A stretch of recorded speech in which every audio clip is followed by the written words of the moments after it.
कि आत्मा प्योर है, कर्म जो किया वो हो सकता है अभी सही नहीं था। पुअर मेथड मीनिंग कर्म, एक है आत्मा, दूसरा है कर्म।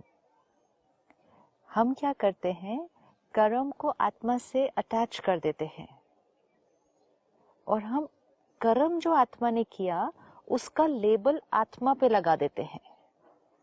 जो हम पिछले कुछ एपिसोड से देख रहे हैं कि जो हम लेबल लगाएंगे वो रियलिटी बन जाएगी।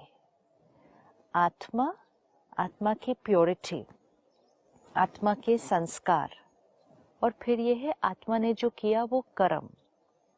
लेकिन अगर किसी ने जो कर्म किया उसको हमने लेबल लगा दिया और फिर वो ही लेबल के थ्रू देखा, सोचा, बोला, सुनाया, सबने वो वाइब्रेशन क्रिएट किया, तो वो जो कर्म का लेबल लगाया, अफर्मेशन सबकी मिलने के कारण फिर वो कर्म उस आत्मा का संस्कार बन जाएगा।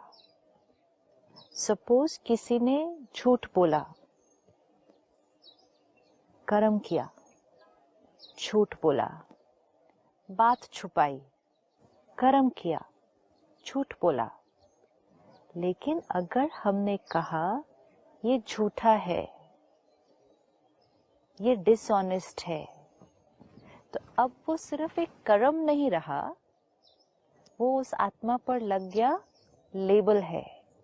अब जैसे वो आत्मा पर लग गया लेबल है तो वाइब्रेशन क्या जाएगी उसको, वही ये डिसऑनेस्ट है, ये डिसऑनेस्ट है, ये डिसऑनेस्ट, ये बहुत झूठ बोलता है, ये हमेशा झूठ बोलता है, ये तो झूठा ही है। अब वो झूठ बोलना एक कर्म नहीं रहेगा, फिर एक रियलिटी हो जाएगी, इसका संस्कार बन जाएगा। अब एक बार वो संस्कार बन गया तो फिर वो और कर्म में आएगा। जब वो और कर्म में आएगा हम और लेबल लगाएंगे, और लेबल लगाएंगे, संस्कार और पक्का होता जाएगा। Because we did not separate the soul and the karma. यही अगर हम कहें sin and the sinner, this is, जिसने किया उसकी क्वालिटी क्या है और जो उसने किया उसकी क्वालिटी क्या है, दो चीजें अलग अलग हैं। सही बात है। दो चीज, इसीलिए वो लाइन बहुत ब्यूटीफुल है। जो उसने किया मतलब उस कार्य की, उस कर्म की, उस डीड की क्वालिटी क्या है, हाँ, और करने वाले की क्या क्वालिटी क्या है। तो sometimes good hearts can choose poor method, reasons could be many. हो सकता है कई बार किसी की बातों में भी आके कर लेते हैं। This is very important. कई बार स्कूल में, मैं लाइफ में, सारी जिंदगी में इतना ऑनेस्ट रहा स्कूल में, एक ही बार लाइफ में मेरे फ्रेंड ने बोला चल आज स्कूल स्किप करके पिक्चर देखे। मुझे कोई घर में माँ बाप पिक्चर देखने से मना नहीं करते थे, और स्कूल स्किपिंग तो I was the last, I was very interested in studies, पूरी family.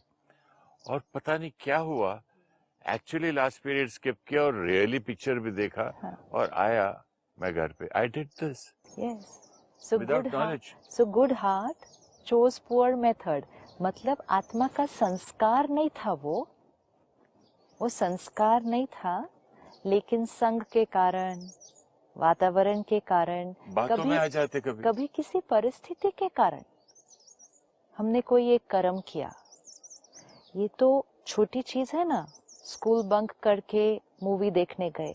We can take this to the completely other extreme, कि जैसे आज कुछ लोगों को सिखाया जा रहा है, ट्रेन किया जा रहा है, वो इतना तक रेडी हो जाएंगे कि अपने ऊपर बॉम्ब लगा के चले जाएंगे मार्केट के अंदर। They are beautiful souls, they are somebody's very innocent children. वो बहुत प्यारे बच्चे हैं, बहुत प्यारी आत्मा है, लेकिन उसको संग क्या मिला, उस आत्मा को इंफॉर्मेशन क्या दी गई, उस आत्मा को बार बार क्या सिखाया गया, क्या समझाया गया, उस आत्मा के बिलीफ सिस्टम को कैसा बनाया गया। आत्मा ब्यूटीफुल। भोला है तो ही इतनी बातों में आया ना। ऐसे बच्चों के जब पेरेंट्स को पता चलता है बाद में कि उनके बच्चे ने ऐसा कुछ किया, they are not able to believe कि उनका बच्चा ऐसा कुछ कर सकता था, क्योंकि वो अपने बच्चे को किस तरह से जानते हैं। वो आत्मा बहुत ब्यूटीफुल है। वो तो बहुत, कई पेरेंट्स तो कहेंगे हमारे बच्चे ने तो कभी एक चींटी नहीं मारी, बच्चा हमारा ऐसा नहीं कर सकता कभी भी, वो तो बहुत प्यारा है, बहुत भोला है। लेकिन प्यारी आत्मा किस संग में गई, वातावरण क्या बना, शायद जीवन में उसके साथ कोई परिस्थिति आई, किसी के साथ कुछ बहुत गलत हो जाता है, वो उससे बिटर हो जाता है, बिटर होकर फिर वो कोई और रास्ते चला जाता है।